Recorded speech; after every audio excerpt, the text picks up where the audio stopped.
Does anybody remember the word from which we get the term Ecclesiastes? What's that say? Yeah, it is the Greek word ekklesia. Okay? And why is that important?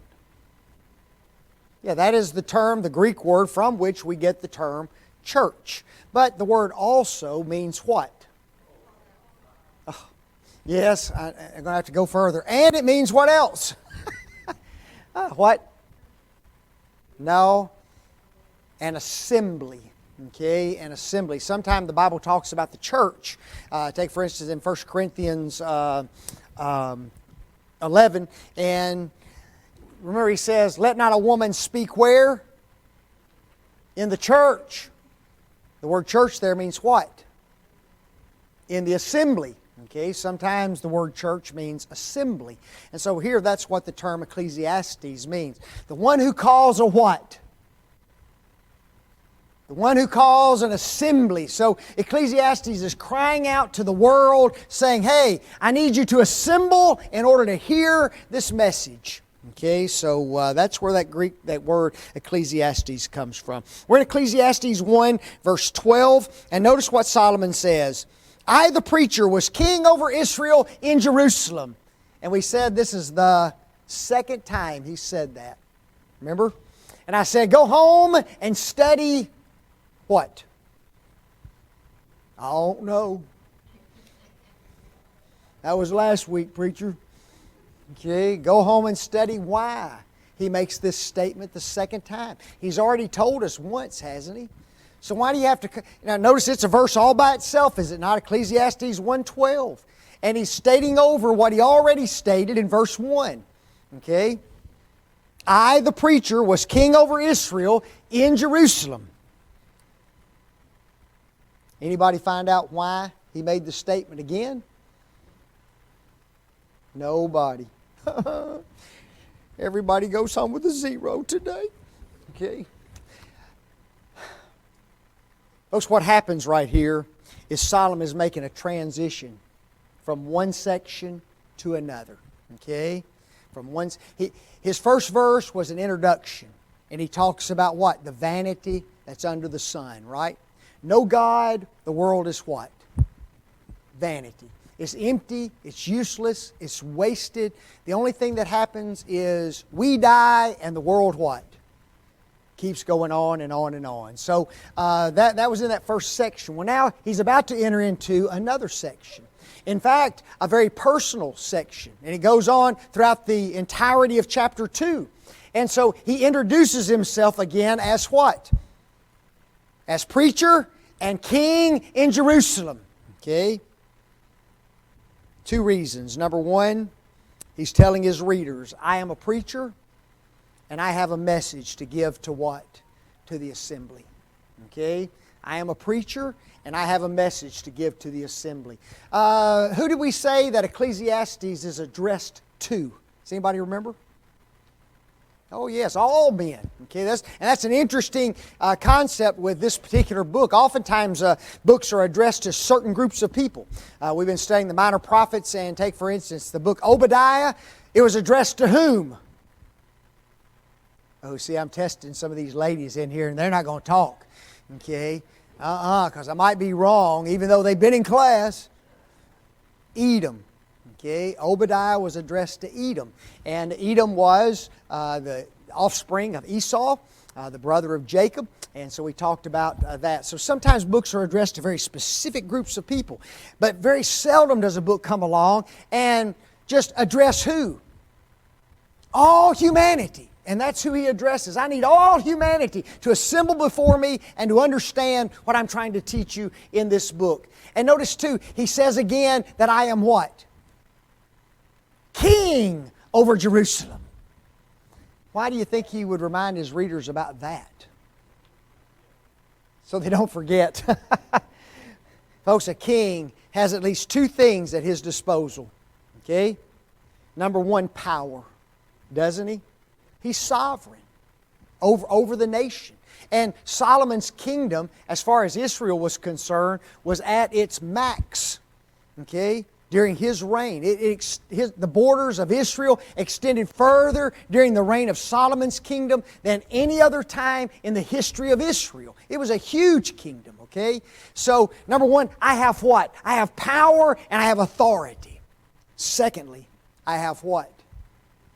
I have riches, okay? If I told you, well, let's just take Mike for instance, okay? Mike, I need you to travel the world with your income and bring us back what you find out over the next 5 years. Could you do that? On your income and everything?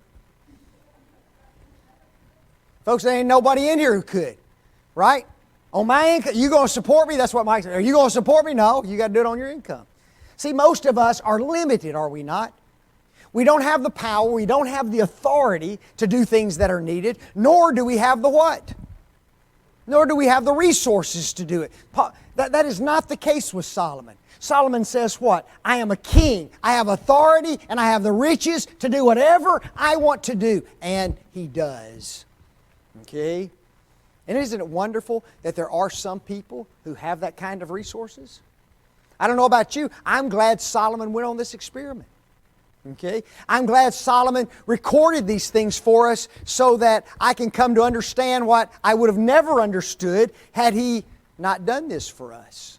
Okay? So sometimes we have to be thankful that people have the resources and things to do what we cannot be done, what we cannot do. Okay? So he reminds them that I am a preacher, I'm calling you to assembly, I am a king, I have power, I have authority, I have riches to do what I need to do, and this is what I've done. Verse 13. And I gave my heart to seek and to search out by wisdom concerning all things that are done under heaven. This sore travail hath God given to the sons of man to be exercised therewith. Wow. Interesting, isn't it? Folks, if there is anything that man prides himself upon, it is human wisdom. Do you know that? If you don't believe that, let a man get smart. Okay? Let a man get smart in human wisdom, right?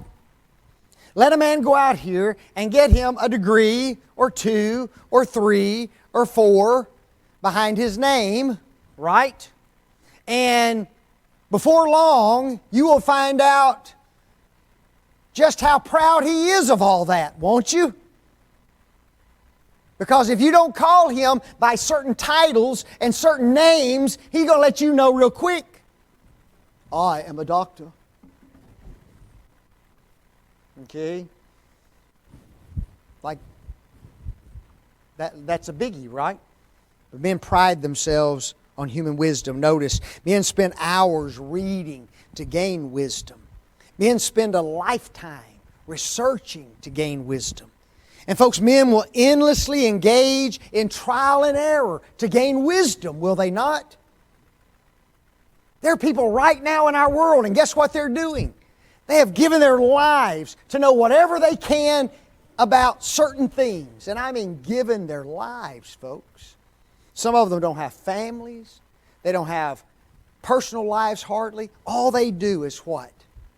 Work, study, research, trying to find out something about the world. It is unbelievable.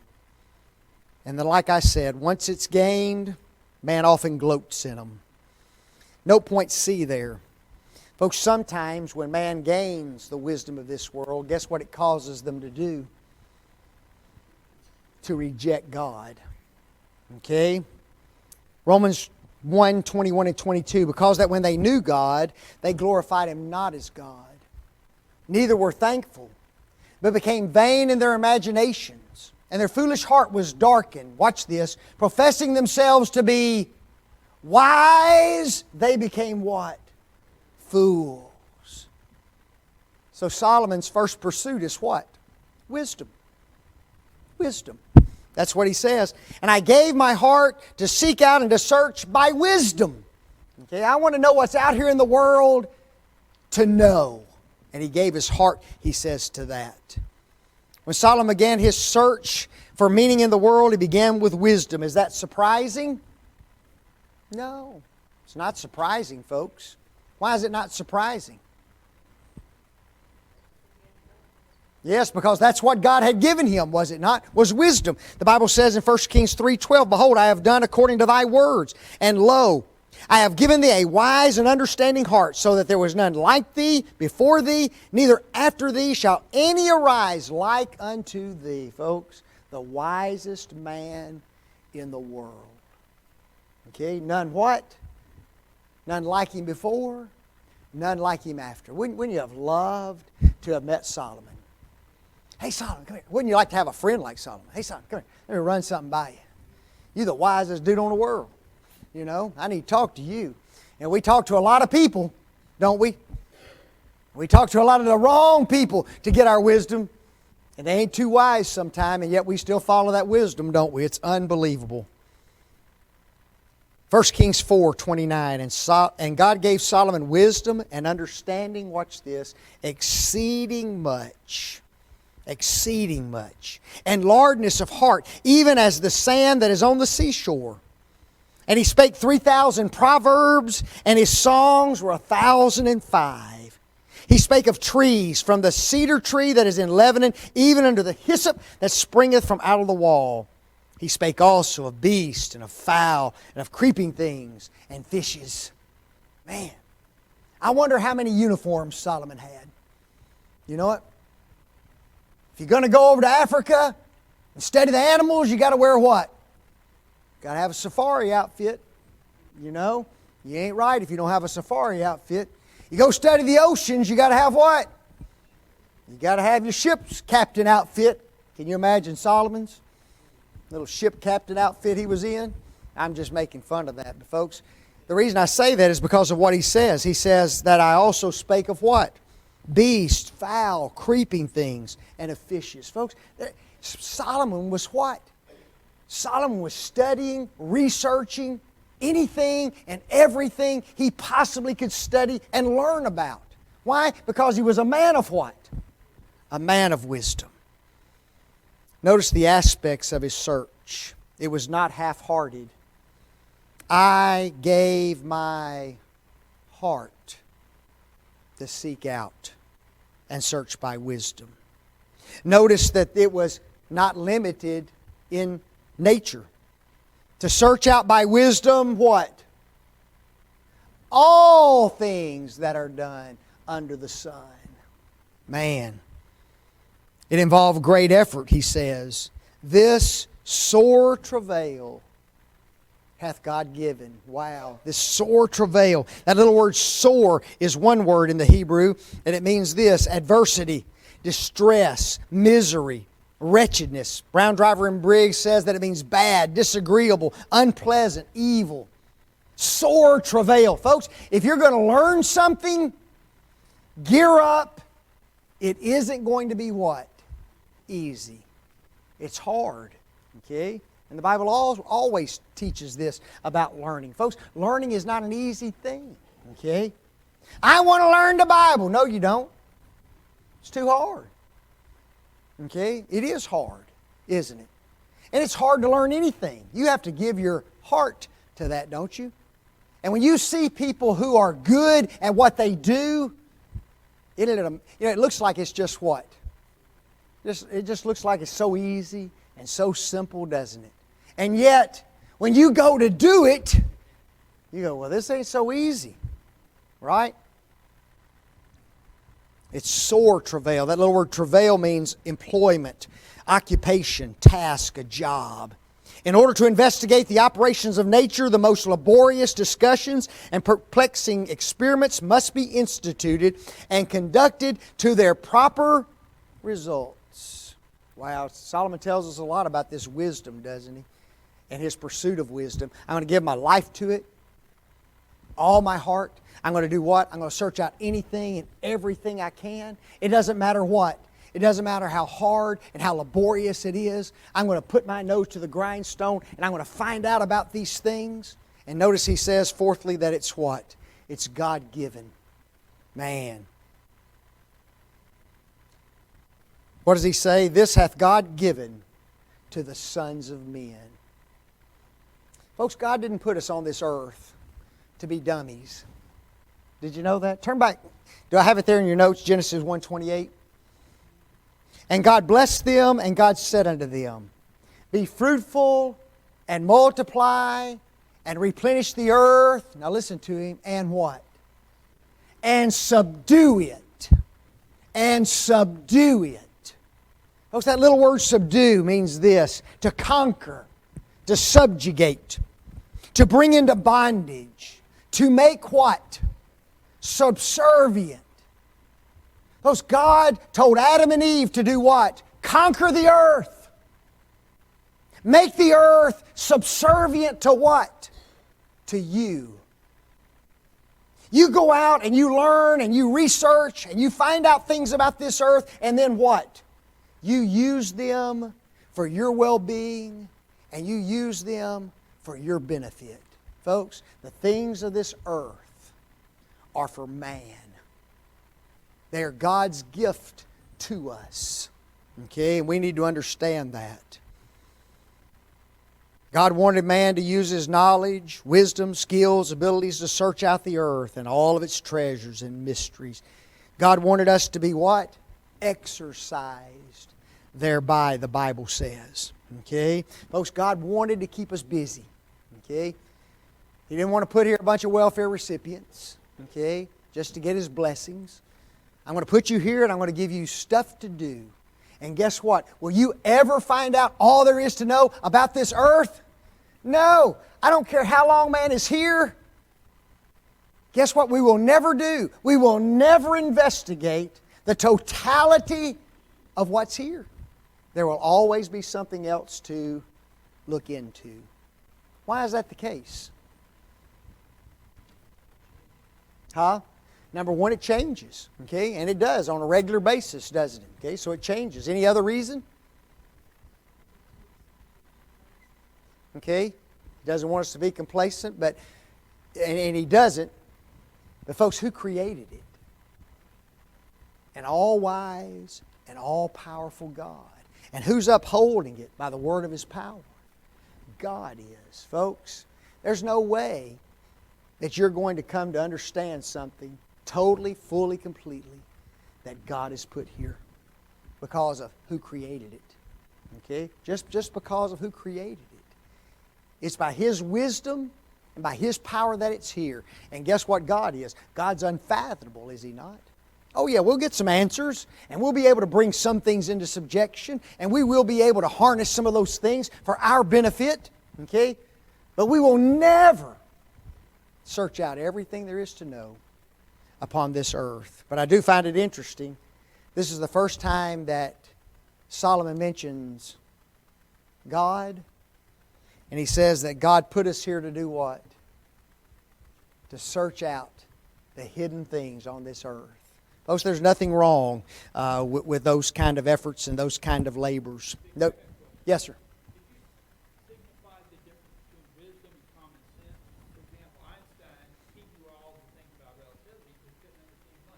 Okay. Some people can't walk and chew bubble gum at the same time. We see that there's a distinct difference between knowledge and wisdom and common sense. Well, there's a lot of different kinds. I guess we could say there's a lot of different kinds of wisdom. Okay. There's man-made wisdom. Okay. And some of that may not even be true. Isn't that right? You know, we talked about this morning. There's enemies of God who say there is no God. That's man-made wisdom. It's not true. But some of those individuals are classified as being some of the wisest people on the earth, aren't they? You know, they're fools, but they're classified. And then there's godly wisdom. And folks, that's the wisdom found in this book, isn't it? Okay. And then I believe there is just, you know, what we might refer to as just practical wisdom. Okay, wisdom that we find out by going out here and searching out things and learning things.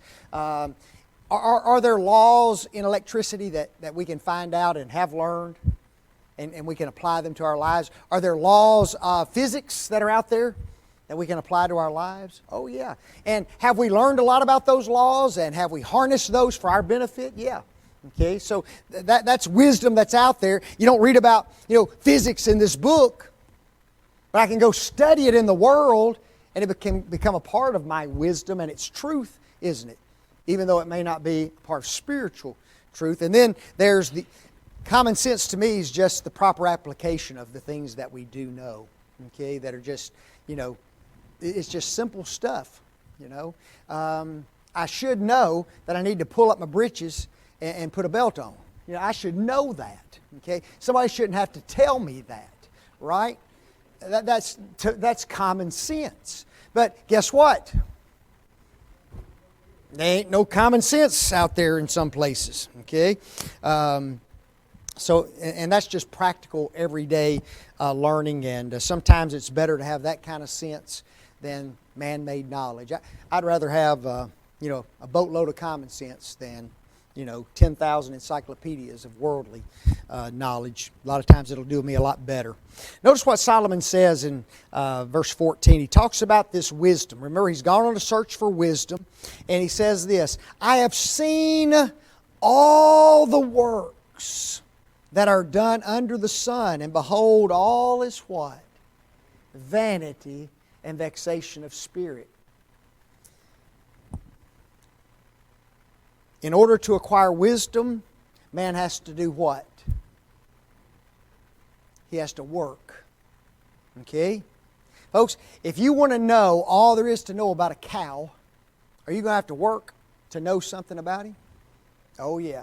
Okay?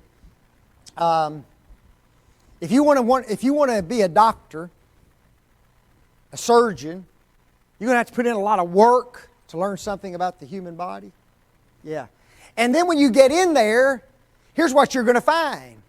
The things that you're working on to find out about also work, don't they? Our body works. The sun, the moon, and the stars, they what? They're constantly at work. Okay, folks, there's some things that just never rest in our world. They're constantly happening. And Solomon says, I've seen what? All the works that are done under the sun. I've seen how much labor and effort man has to put in, and I realize too that even nature itself is constantly what? Laboring and working and toiling. Folks, what effort is involved in learning about the sun, the moon, and the stars? Do you have to put in a lot of work and effort? Oh yes. How much effort does it take to learn about the oceans, its depths, its inhabitants? How much labor is spent presently trying to learn about wind and solar energy? We're doing that right now, are we not? And guess what? It ain't happening very fast. Is it? You still can only go about 300 or 400 miles on one charge. Okay? Buy an electric car, and I want to put in a little charging station in my garage, $10,000. Now when that thing comes down about 400, Vic might look at, a car, an EV, is what they call them now, okay? But 10 grand to charge the thing? Man, unbelievable. We're just not there yet, are we? But they're laboring and they're working and they're toiling at it, something fierce. How much energy has been spent in the past learning to mine and refine fossil fuels? Folks, that's an old business. Did you know that? That business has been around for years and years, and we know a lot about that industry, and yet we're still what? We're still searching, we're still researching, aren't we? Trying to find better ways, trying to find more efficient ways to do things, less pollutant ways to do things. So it doesn't matter what field it's in, everything requires what? Work and labor. Work and labor. I got to thinking, we're talking about all these big, massive things, right? The solar system, mining, solar energy. I just looked up on a website, how is a pencil made? I don't know about you, a pencil's just a pretty simple little deal, isn't it? But go back and do a little research on what it takes to make a pencil. Okay? And guess what? You got a lot to learn, especially if you're going to start a pencil factory. Okay? Because what you're going to find is you dumb as a rock, you know, when it comes to this stuff. It's not easy. I just wrote down some of the steps that they gave. Sawmill, pre-cut wood into squares that are uniform in size. Now see, that means I really got to skip a step, right? Because I bought the wood already prepared. What if I had to prepare the wood? I got problems, right? What if I had to grow the trees to have the wood? Then I got even more problems, don't I? So just step number one's a gimme. You know, you've been educated well already. Okay? Each wood square is treated with wax and stain. Grooves are also cut along the edges, which will eventually hold the graphite in place. You understood all that, didn't you?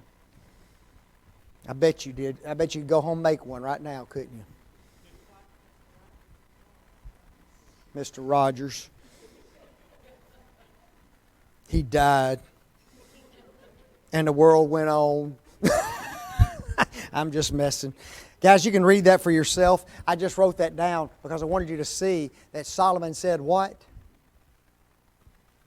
That all works, or everything in the world under the sun requires what? Work. It doesn't matter what you pick up, folks. You pick up this book, it required work. You know what? You pick up a little stickum paper to get this paper here, yellow with just enough sticky where it doesn't stick hard. Okay? That's a lot of work, you know what, to get it here. And sometimes we don't think about what Solomon's talking about in this particular passage of Scripture. And then he says, at the end of all that, he said, I looked at all the works, I've seen them all, and guess what? When you get to the end of life, it's just what? Vanity and vexation of spirit. Can you imagine? Somebody goes to school, gets educated, spends his entire life in this work, in this job, knows it back and forth, right? He is known as Dr. Pencil. And then he what? He dies. If that's all there is, folks, then life is what? Vanity and vexation of spirit. And we've talked about this before. That's the way many people are living their lives, isn't it? No God, no purpose, except what's under the sun. If that's the way you live your life, you got a problem. Okay? Because that is not what life's about. That's not why we're here. And yet that's the way the world wants to act like. Now, I'm going to give you another assignment for next week. Class, if you get 100 on it, you'll have a 50 still. Okay? Look at verse 15. That which is crooked cannot be made straight, and that which is wanting cannot be numbered. You see, sometimes if you were reading Ecclesiastes and you came to that verse, you want to know what you'd do? You'd read it and just keep on going. Wouldn't you? You just read it and it says, that which is crooked cannot be made straight, and that which is wanting cannot be numbered, and you just keep reading. And you never stop to ask yourself, what in the world is he talking about? Folks, it's important to know what he didn't put that in there just to make it sound good. He means something by that statement. So you got my notes there. Don't cheat. So you'll read my notes and come back here quoting what I said. Okay. Huh? Too late? See? There's always one in the class. But we'll start there next week. Okay? Appreciate it.